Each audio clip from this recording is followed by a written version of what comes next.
Se você tem uma Bíblia, você pode abrir a Bíblia no livro de Daniel, no livro do profeta Daniel, no capítulo 10, no versículo 4.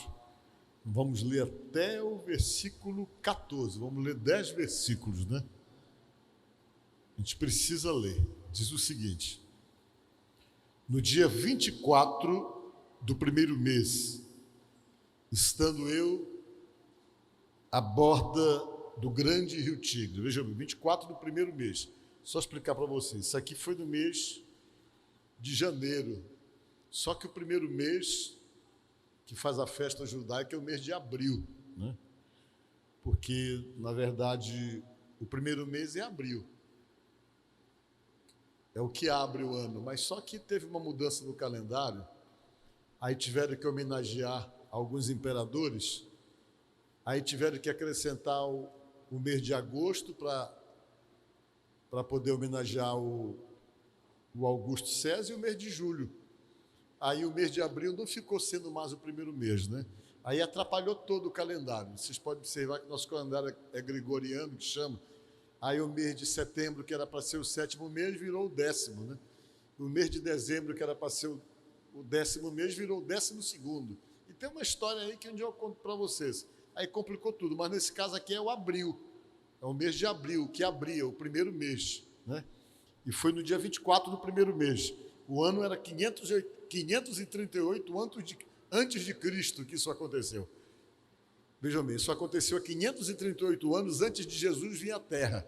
O que eu vou ler para vocês aqui. No dia 24 do primeiro mês, estando eu à borda do grande rio Tigre, levantei os olhos e olhei, e eis um homem vestido de linho, cujos ombros estavam cingidos de ouro puro de ufaz. O seu corpo era como berilo, o seu rosto como relâmpago, os seus olhos como tochas de fogo, os seus braços e os seus pés brilhavam como um bronze polido, e a sua voz das suas palavras era como o estrondo de muita gente. Só eu, Daniel, tive aquela visão. Os homens que estavam comigo nada viram. Não obstante, caiu entre eles um grande temor, e fugiram e se esconderam. Fiquei, pois, eu só, e contemplei esta grande visão, e não restou força em mim. O meu rosto mudou de cor e se desfigurou, e não retive força alguma. Contudo, a voz das suas palavras, ouvindo-a, caí sem sentido, rosto em terra. Eis que certa mão me tocou, sacudiu-me, me pôs sobre os meus joelhos e as palmas das minhas mãos. Ele me disse: Daniel, homem muito amado, está atento às palavras que te vou dizer? Levanta-te sobre os teus pés, porque eis que te sou enviado. Ao falar ele comigo esta palavra, eu me pus em pé tremendo. Então me disse: não temas, Daniel, porque desde o primeiro dia em que aplicaste o teu coração a compreender e a humilhar-te perante o teu Deus, foram ouvidas as tuas palavras, e por causa das tuas palavras é que eu vim. Mas o príncipe do reino da Pérsia me resistiu por 21 dias.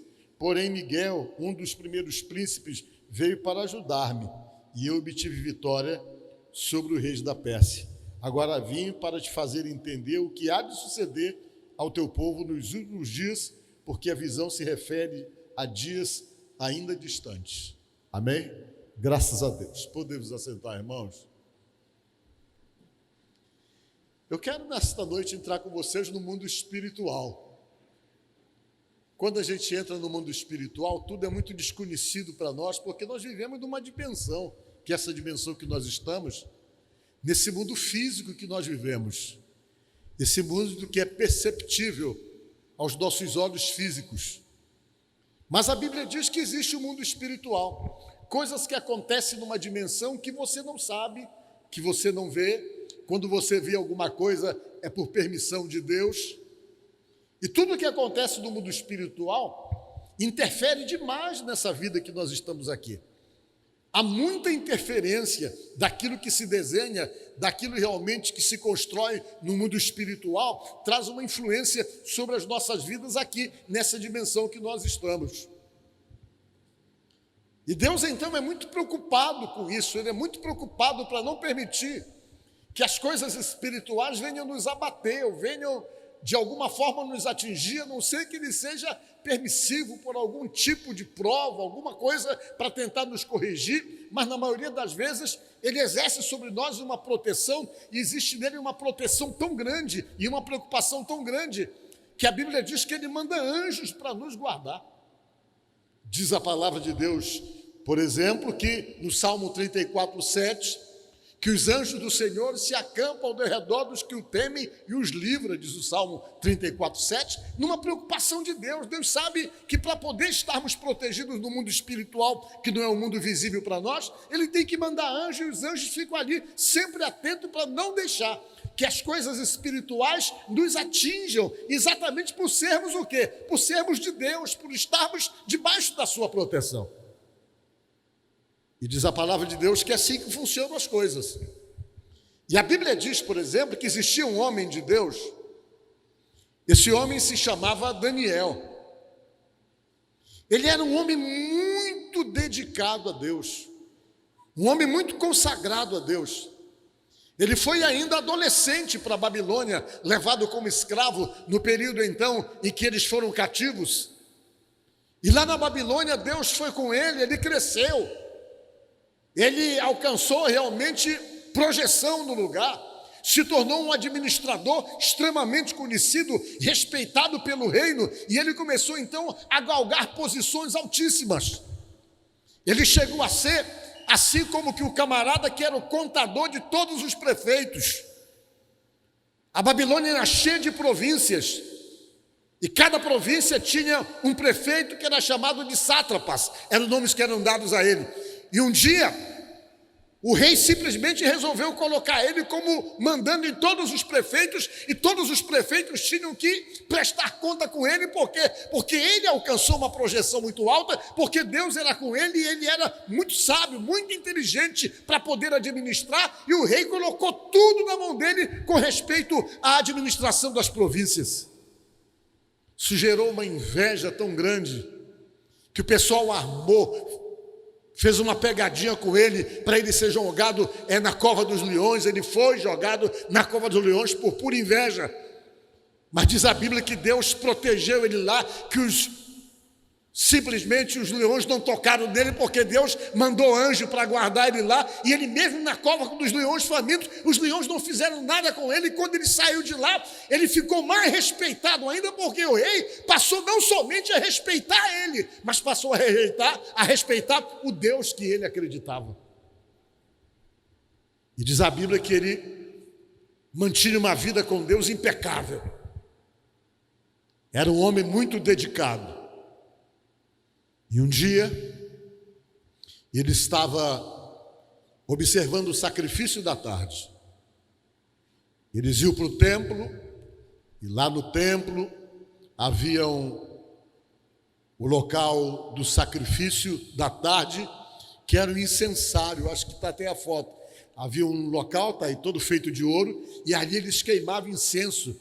2 vezes no dia, eles tiravam uma pedra inflamada, um carvão de dentro do altar, e colocavam ali, e colocavam mirra, colocavam ônix e mais alguma coisa, para poder subir aquele cheiro dentro do templo, e aquilo ali ficava queimando o dia todo, que simbolizava a oração do povo subindo até o altar de Deus. Era esse o simbolismo que havia nisso. E ele observava a hora da tarde, a hora do sacrifício, ele ia para lá para poder falar com Deus. E quando ele está lá, um anjo aparece para ele. O anjo tocou nele e começou a falar de coisas para ele, como que dando para ele a dica o seguinte: olha, Deus quer falar contigo, quer te contar realmente o que vai acontecer durante muito tempo. Deus quer te contar toda a trajetória da raça humana até a vinda de Jesus, até o final dos tempos. Tudo isso Deus quer te mostrar. E quando ele recebeu aquela informação do anjo, que Deus começou a contar algumas coisas para ele através daquele anjo, que era o anjo Gabriel, aquilo para ele foi uma responsabilidade tão grande, porque ele sabia que ele ia ter que escrever exatamente tudo isso que está escrito aqui, que eram coisas que seriam escritas, como está escrito há mais de 2.500 anos. Ele se preocupou e disse: poxa, se eu for escrever, eu quero saber das coisas com detalhe, porque eu não posso escrever errado. Teve que colocar tudo direitinho como Deus falou, e aquilo preocupou ele, por quê? Porque Deus ia mostrar para ele coisas que nem aconteceram ainda, coisas do futuro, coisas de 3.000, 4.000 anos na frente, algo que era impactante demais para a mente dele, porque ele já era um senhorzinho, ele tinha 80 anos quando isso aconteceu. E ele disse: o que é que eu vou fazer? Eu vou orar e jejuar, eu vou me consagrar. Ele pensou: vou me consagrar para Deus, para que Deus me dê a informação direitinho, que são as informações que eu vou escrever, e eu vou fazer uma consagração para entender melhor, compreender melhor e escrever da maneira como Deus está mandando. Ele pegou e entrou num processo de consagração, num processo de jejum. E ele disse para si: eu não vou comer o que eu gosto, não vou beber o que eu gosto, até Deus me explicar e me contar tudinho e eu anotar detalhe por detalhe. Ele pegou e entrou num processo de jejum, um jejum que começou exatamente aqui nesse dia 23 do mês de abril, do primeiro mês, ou do mês de janeiro. Ele começou a jejuar. Ele começou a fazer um jejum parcial. O que é jejum parcial? É quando você não come aquilo que você gosta. Você come alguma coisa que seja só para te manter vivo. É quando você exclui as coisas que você gosta. Ele pegou, foi e excluiu. O que você gosta de comer? Você fica sem comer aquilo. Isso é um jejum parcial. E ele disse: eu não vou comer as coisas gostosas do reino, porque como ele era do primeiro escalão do governo, do rei Ciro, ele comia só coisa boa, ele estava lá realmente, lá no alto da corte. Para ele tudo era especial. Ele: não vou comer nada que eu gosto de comer, só vou comer alguma coisa para me manter vivo, não vou beber e não vou passar perfume. Ele resolveu nem usar perfume, até Deus me explicar e me revelar com detalhe tudo aquilo que ele começou a me falar lá no dia da tarde do sacrifício, que eu estava lá buscando a Deus. E ele ficou em jejum. Passou a primeira semana de jejum e Deus não revelou nada. Ele entrou na segunda semana, 14 dias de jejum, sem comer o que ele gostava ali naquela consagração, querendo uma explicação mais detalhada de Deus. E não aconteceu nada. 15 dias, 16 dias, 17 dias de jejum e nada. 18 dias de jejum, nada. 19 dias de jejum e Deus não dizia nada. 21 dias de jejum. Ele estava trabalhando, porque ele era assim como que o secretário de infraestrutura da cidade da Babilônia. Ele que cuidava das coisas, da infraestrutura do lugar. E ele estava trabalhando na beira do rio Tigre, um rio que existe até hoje. A Babilônia, antigamente, hoje é o Iraque. Antigamente se chamava Babilônia. E ele estava lá trabalhando na beira do rio Tigre, comandando um número enorme de pessoas que estavam trabalhando. Alguns teólogos acreditam que eles estavam tirando o assoreamento do rio. Tinha muita gente trabalhando ali, e ele que era o responsável, ele que era o camarada que estava ali para poder coordenar tudo. E ele estava lá na beira do rio. De repente, desceu na beira do rio um homem totalmente diferente. Aquele homem veio, desceu diante dele. Pá! Quando ele viu aquele homem que desceu diante dele, ele diz aqui que os olhos do homem tinham um brilho diferente. Ele, quando falava assim, parecia o som de muitas águas. Aquele homem desceu, ele falou que o pé do homem brilhava que nem um berilo. E quando aquele homem desceu diante dele, a Bíblia diz que ele não aguentou, que ele não resistiu e caiu diante do homem, ficou caído. As pessoas que estavam ali na beira do rio trabalhando com ele não viram nada, só ele teve a visão. Mas o pessoal que trabalhava na beira do rio sentiu um temor tão grande que todo mundo saiu correndo sem ver nada, sem saber porquê. Só ele estava vendo, ele pegou, desfaleceu, caiu diante daquele homem. Quando ele caiu diante daquele homem, o homem tocou nele e disse: te levanta, Te levanta, Daniel. E ele disse que ele se levantou com os joelhos no chão e as palmas das mãos no chão, ficou de quatro diante daquele homem. Ele fala no texto que eu li para vocês que o corpo dele começou a tremer, e vi aquele homem totalmente diferente, um homem que tinha uma aparência diferente. E o homem disse: levanta-te, porque eu estou aqui por causa de você, rapaz. Deus mandou um recado para ti. Olha só como ele tinha muito respaldo com Deus. Deus disse: olha, Deus mandou dizer para você que desde o dia em que você passou a aplicar a sua vida nas coisas dele, que você passou a dedicar-se a ele, Deus mandou dizer que ele sempre ouve a tua oração, sempre ele ouve as tuas palavras. Deus mandou dizer que ele não fica sem ouvir a sua oração. Você tem muita moral diante de Deus, você tem uma vida tão irrepreensível que Deus não fica sem escutar o que você pede, o anjo disse. Mas eu quero que você levante, porque eu quero te falar de coisas que vão ainda ser para um futuro muito distante, coisas que você precisa saber. Eu tenho que falar para você. Você precisa realmente anotar isso aí para ficar para a posteridade, para as pessoas saberem o que é que vai acontecer. Então se levante que eu quero falar para você. Fique sobre os seus pés. E ele ficou em pé e o anjo começou a falar de coisas do futuro, coisas até que aconteceram. Dentro dessa profecia, Deus fala dos reinos que surgiriam, dos reinos que cairiam, dos reinos que iam levantar, até a vinda de Jesus, até a outra vinda que nós estamos esperando. Esse texto fala sobre tudo isso 500 anos antes de Jesus nascer.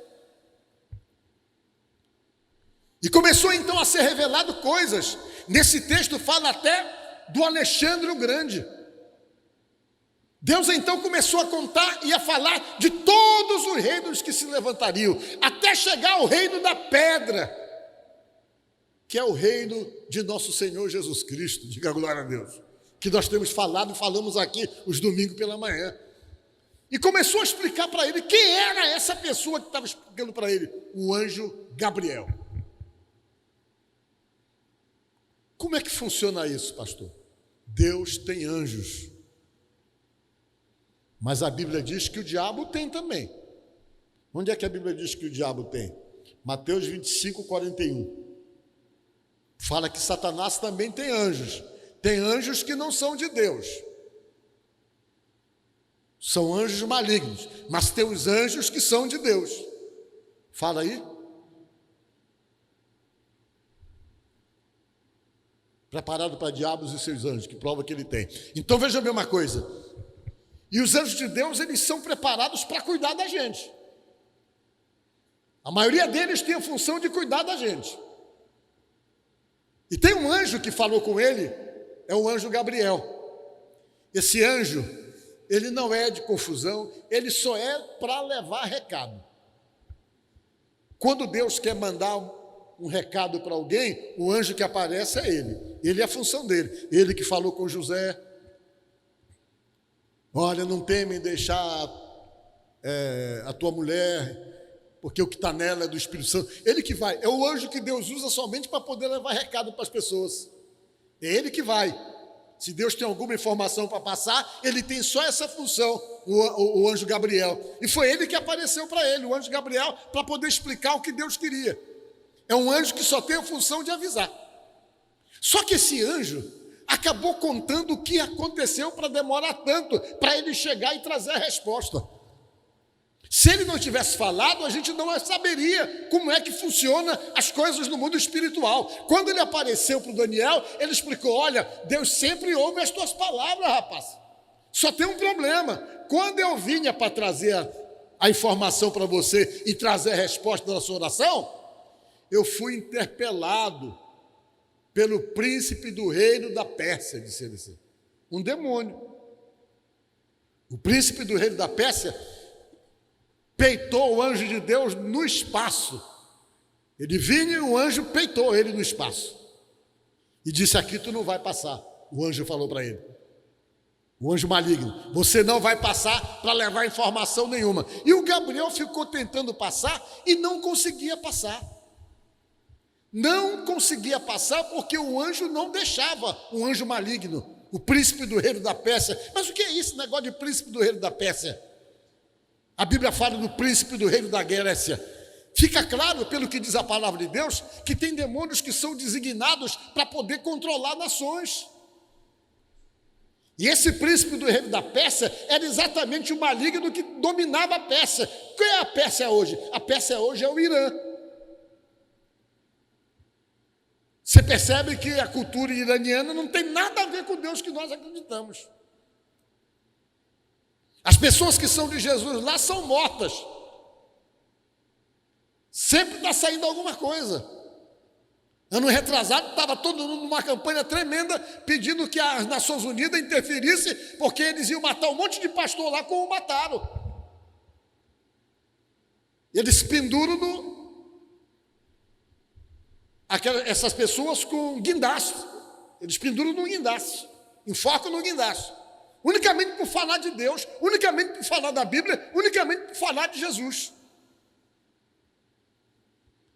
E ele disse aqui, nesse texto, o príncipe do rei da Pérsia me peitou. Era no espaço isso, para não deixar eu passar. O demônio que toma conta do Irã e que tem influência sobre essa nação, não queria deixar eu passar para dar essa informação, porque essa informação que ia ser passada, falava exatamente da soberania do povo de Deus sobre a Pérsia. E o anjo disse, nós travamos uma luta.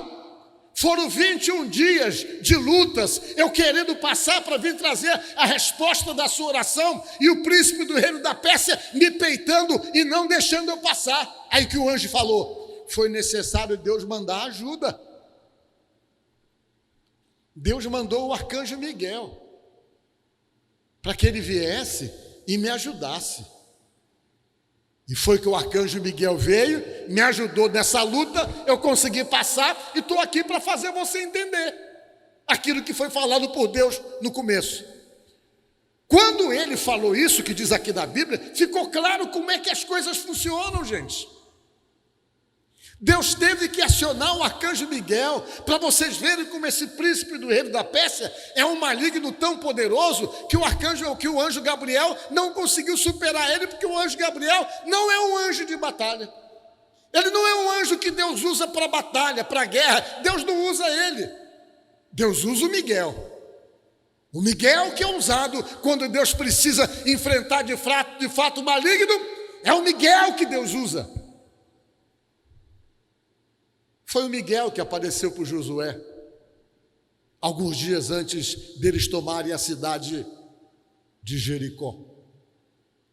Que ele saiu, diz a Bíblia, estava no arraial do lado de fora, a cidade toda protegida, diz a Bíblia que ele saiu de noite e foi lá para o deserto para olhar a cidade. Quando ele chegou no deserto, a Bíblia diz que ele encontrou um sujeito alto, forte, com uma espada nua na mão. Eu acho que tem até uma foto que eu coloquei para vocês entenderem mais ou menos, com uma espada nua na mão. E quando ele viu aquele homem, ele parou e perguntou, ei, quem és tu? O Josué perguntou, tu és um dos nossos ou tu és um dos deles? E ele respondeu assim, dizendo, está lá no livro de Josué, eu sou o príncipe do exército do Senhor. Tira a sandália dos teus pés, disse o anjo, porque o lugar que você está pisando é um lugar santo, já é um lugar conquistado por Deus. Diga glória a Deus por isso. E era o arcanjo Miguel, que Deus usa para a batalha. É o mesmo anjo que Deus usou lá no livro de Judas. É um livrozinho pequeno. Diz o seguinte, que quando Moisés morreu, a Bíblia diz que Deus escondeu o corpo de Moisés. Por que Deus escondeu o corpo de Moisés? Porque senão os judeus iam pegar o corpo e andar com o corpo embalsamado para tudo quanto era lugar, fazendo do corpo um instrumento de idolatria, porque eles amavam demais Moisés. E Deus escondeu, mas o diabo viu onde foi escondido. E diz a Bíblia, lá em Judas, que Satanás queria pegar o corpo do Moisés para poder forçar o pessoal a desagradar a Deus e criar uma situação de idolatria com Moisés, com o povo, com o corpo de Moisés. E diz a Bíblia, lá no livro de Judas, vê aí onde é que está isso aí, do livro de Judas, que quando Deus viu que Satanás estava querendo pegar e tirar o corpo que estava escondido para poder colocar numa situação em que o povo pegasse e criasse toda uma situação para desagradar a Deus, Deus disse, Miguel vai lá e enfrenta ele, não deixa ele fazer isso. E a Bíblia diz que o anjo Miguel foi lá. Olha o que diz a Bíblia: contudo, o arcanjo Miguel, quando contendia com o diabo e disputava a respeito do corpo de Moisés, não se atreveu a proferir juízo infamatório contra ele, e pelo contrário disse: o Senhor te repreenda. Diga glória a Deus. Quando Deus disse: vai lá, Miguel, e não deixa ele pegar o corpo, a Bíblia diz que o Miguel foi lá com todo o respeito, cuidado, porque ele sabe que o adversário é perigoso. Ele não disse uma outra palavra a não ser dizer assim: que o Senhor te repreenda. E a Bíblia diz que o corpo Deus pegou de volta e foi colocado num lugar onde ninguém sabe onde é que está. Exatamente para poder evitar essa questão voltada com a idolatria que o povo poderia querer ter por fato de gostarem demais do líder Moisés. E essas coisas todas são reveladas. E o anjo então começou a explicar. Foi necessário vir o Miguel. O Miguel é um anjo de batalha, diz a Bíblia. É um anjo que vai para a guerra, é um anjo que vai para a luta. Ele é como se fosse assim, um agente especial de Deus que vai para poder enfrentar o inimigo mesmo e vencer, porque Deus deu poder para ele. Deus deu autoridade para ele. E diz a Bíblia que tem o Miguel e outros anjos, e tem aqueles anjos que nos guardam, que são chamados de querubim, que quer dizer que cobre. A palavra querubim quer dizer que cobre. E tem outros anjos que têm outra função, somente de cantar e de adorar a Deus diante do seu trono de noite. São chamados de serafins. Tudo isso é a organização do mundo espiritual, pelo que a gente vê pela Bíblia.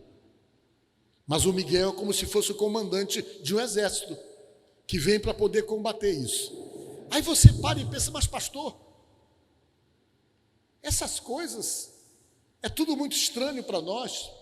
É estranho porque não é coisa da nossa dimensão, baseado pelo que diz a Bíblia.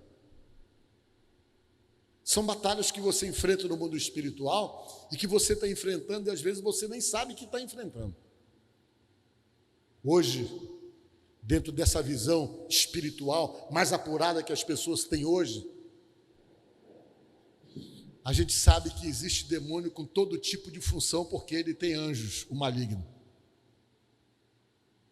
Tem demônio que causa contenda nas casas.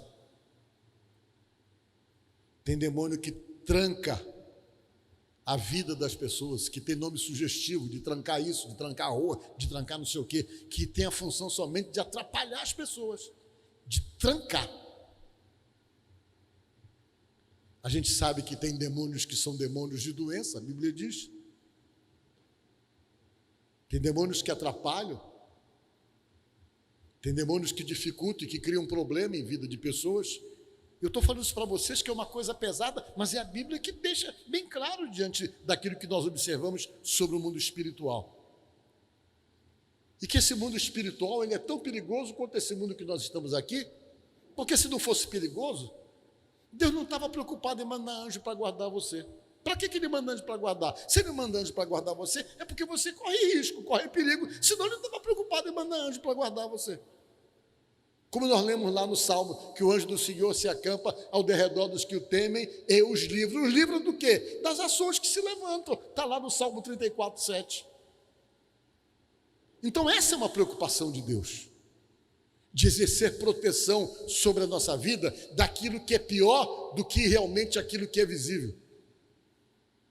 O apóstolo São Paulo falou, sabe o que ele disse? Que a nossa luta não é contra a carne nem contra o sangue, mas são contra potestades, contra governos, contra forças espirituais nas regiões celestes, ele falou.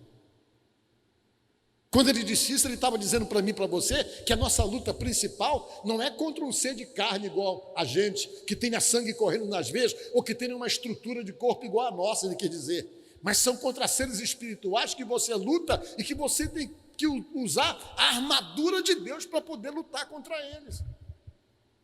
Senão você não é preparado e não é páreo. A única coisa que torna você páreo para poder enfrentar esse inimigo é Deus na sua vida. E ainda assim, às vezes ele vem e ataca e consegue obter realmente resultado. Por quê? Porque nós damos muita brecha, nós somos muito falhos. Mas ainda bem que a misericórdia de Deus é boa, que mesmo quando nós somos atacados, a Bíblia diz uma coisa muito interessante, que o justo pode cair 7 vezes, mas durante 7 vezes o Senhor o levanta. Diga glória a Deus. É a Bíblia que diz isso. Às vezes as brechas estão nas nossas vidas e nós somos atingidos e caímos, mas a Bíblia diz que sempre Deus vai estar lá para nos levantar.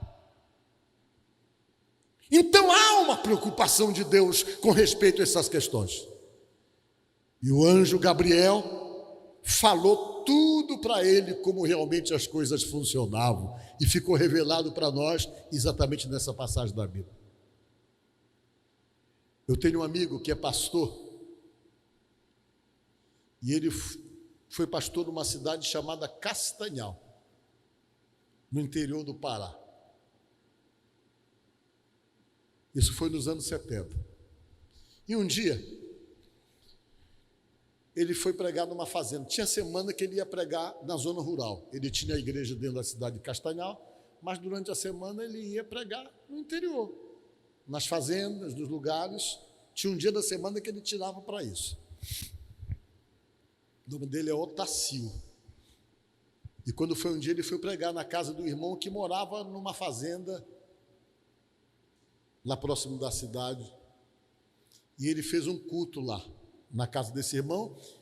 Eles avisavam o culto, ele me contava que quando eles iam fazer culto em determinado lugar, eles ficavam soltando foguete, para poder saber os irmãos que moravam na área que ia ter um culto naquele lugar. Ele soltava foguete, quando chegava de noite, todo mundo ia para lá, ele pregava, orava pelas pessoas.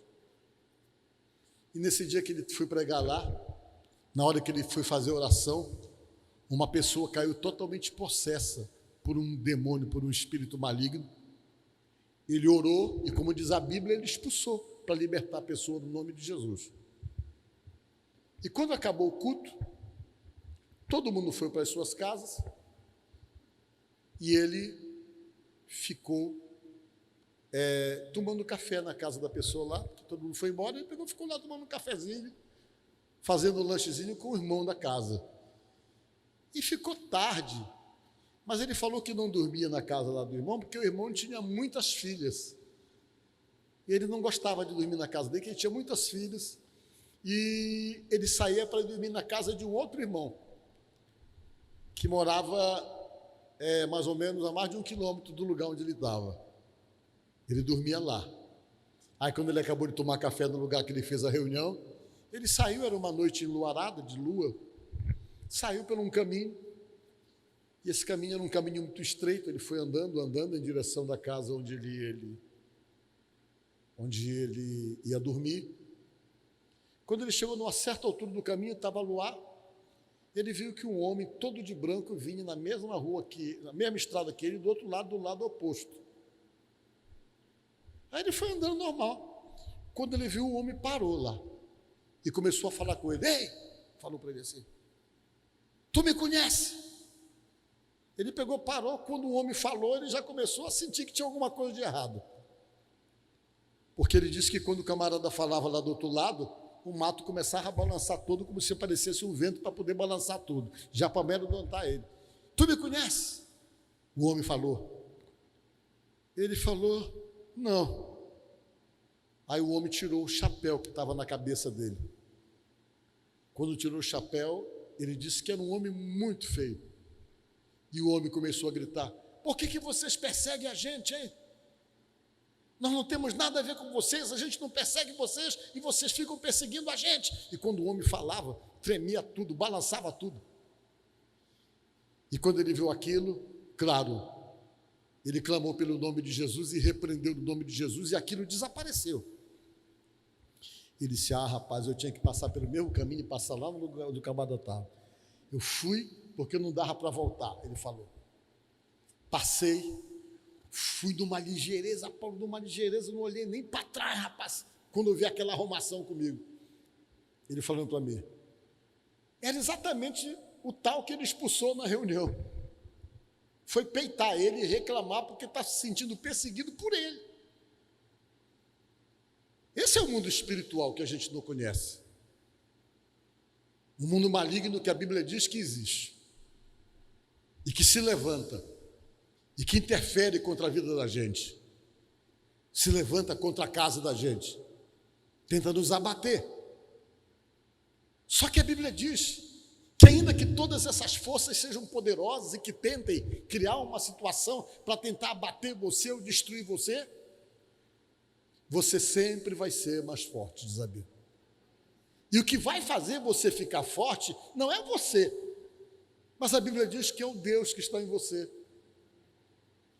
Você se torna respeitado no mundo espiritual, exatamente por quê? Porque você tem a marca de Jesus sobre você. Aquilo que você não vê, o mundo espiritual vê. Igual a passagem que está lá no livro de Atos, daqueles 7 filhos de Cefas, que a Bíblia diz que eram exorcistas ambulantes, e que viram Paulo expulsando o demônio de uma maneira muito simples, e eles, como exorcista, tinham uma outra técnica para poder libertar uma pessoa. Porque uma forma é você libertar alguém no nome de Jesus, outra forma é você libertar alguém por meio de exorcismo. O exorcismo implica em bater no corpo da pessoa, em sacrificar o corpo da pessoa até o que está nela poder sair. Por isso que alguns meios espirituais malignos usam o quê? Quando querem libertar alguém, dão uma surra de peão roxo, porque é através de massacrar o corpo que as pessoas conseguem colocar para fora o que está. Só que no nome de Jesus você não precisa machucar nem marcar ninguém, você só precisa repreender o nome de Jesus, porque a Bíblia diz que o nome de Jesus é poderoso para poder libertar uma pessoa. Jesus disse lá em Marcos 16, 15 em diante, em meu nome expulsarão demônios, e quando você vai e diz, sai no nome de Jesus, a Bíblia diz que o demônio tem que sair, diz a Bíblia, a palavra de Deus fala isso. E esses filhos de Cefas viram o que o Paulo fazia, expulsando o nome de Jesus, e a Bíblia diz que eles eram filhos de um sacerdote. E quando eles viram Paulo fazer isso, diz a palavra de Deus que eles foram atrás, e foram ajudar um rapaz, e foram tentar expulsar o demônio do rapaz, diz a Bíblia. E quando eles tentaram expulsar, o demônio olhou para ele e disse assim mesmo, porque eles chegaram lá e disseram, nós te desconjuramos e te expulsamos em nome do Cristo que Paulo prega, diz a palavra de Deus. Eles olharam para os homens e disseram assim, olha, nós sabemos quem é Jesus e sabemos quem é Paulo, mas vocês quem são? Diz a Bíblia. E o demônio bateu neles tão violentamente que eles saíram nus, correndo, com medo do demônio que massacrou por demais eles. Por quê? Porque eles foram falar em nome do Paulo, em nome de Jesus, mas eles não eram marcados por Jesus, eles não pertenciam a Jesus, eles não estavam comprometidos com Jesus, por quê? E não tinham autorização para usar o nome de Jesus, porque a Bíblia diz lá em Marcos 16, 15, quem crê, diz a Bíblia, que a autoridade para orar pelas pessoas, para curar, é para aqueles que creem em Jesus e que são de Jesus, passam a ter essa autoridade. Se não forem de Jesus, não são reconhecidos pelo mundo espiritual, como aconteceu com os 7 filhos de Cefas. É assim que funciona exatamente a questão da vida espiritual. E às vezes nós estamos enfrentando problemas na nossa vida que não são problemas comuns. Às vezes nós estamos passando por lutas que não são lutas normais. Tem coisa que pode ser normal, tem coisa que faz parte da vida, mas tem situação inexplicável que é espiritual. E se é espiritual, você tem que combater. Você, segundo a Bíblia, tem que usar as armas de Deus para poder combater isso. Tem que se envolver com Deus, se envolver com Jesus e travar uma verdadeira batalha. Por quê? Porque a Bíblia diz que é assim. Diz a palavra de Deus que maior é aquele que está em você do que aquele que está no mundo, se ele estiver em você. É a Bíblia que diz isso. Maior o que está em nós do que o que está no mundo. E quando você se reveste com a sua fé, no envolvimento real com Deus, que se coloca nas mãos de Jesus, você se torna forte, não porque você é forte, mas porque o Jesus Cristo que está em você é forte. Diga glória a Deus. É forte, diz a Bíblia. Então, baseado pelo que nós podemos observar nessas passagens da Bíblia aqui, nós temos que partir para a batalha, para a oração. Tem coisa que você não tem que aceitar não, nem admitir. Seja lá que origem for, você tem que exercer um combate. Por quê? Porque há uma situação que se levanta. Há Há uma situação espiritual que às vezes alimenta determinadas dificuldades, alimenta determinadas situações. Se você não expulsa, não sai. Se você não expulsa, aquilo não é destruído. Por quê? Porque tem coisas no mundo espiritual que só quem pode destruir é o Senhor Jesus Cristo. Por isso que a Bíblia diz que é preciso chamar o valente, mais forte que o valente, disse Jesus. Porque quando você chama o valente mais forte que o outro valente, ele coloca para fora aquele que confia nas suas armas e que domina a casa, e Jesus vai lá e domina a casa, no caso somos nós, e coloca ele para fora da nossa vida. Diga glória a Deus. É a Bíblia que diz essas coisas. Então nesta noite, eu estou pregando isso para vocês, só para você entender que não é batalha simples. As lutas que às vezes nós temos são coisas que se constroem no mundo espiritual e que às vezes acompanham as famílias há tempo, gerações por gerações, criando determinadas situações muito parecidas. Ele é assim, o pai dele era assim, o avô dele era assim, o bisavô e você vê às vezes uma sequência de tragédias acontecendo em gerações e gerações. E baseado pelo que diz a palavra de Deus, você tem que repreender isso, tem que travar uma verdadeira batalha. Quando você perceber que a sua oração não está sendo suficiente, a Bíblia diz para você orar e jejuar e travar a batalha, porque essa é a única forma que você tem de vencer aquilo que parece desafiador na sua vida. Deus não fez você para dar errado. Deus não fez você para ser um fracassado em hipótese alguma. Deus fez você para que você seja um vencedor pela presença dele em você. O inimigo tenta criar uma situação contrária daquilo que Deus está querendo. Mas na hora em que você ora, na hora em que você clama, na hora em que você pede, é Deus que vem em teu socorro para poder mudar aquilo que você não pode mudar. Então ore, clame, não aceite, não se conforme com qualquer situação que lhe humilhe, que lhe causa desconforto, que lhe causa angústia, depressão, tristeza. Não aceita, trave e combate. Porque se tiver uma origem espiritual, é dessa forma que vai ser combatido.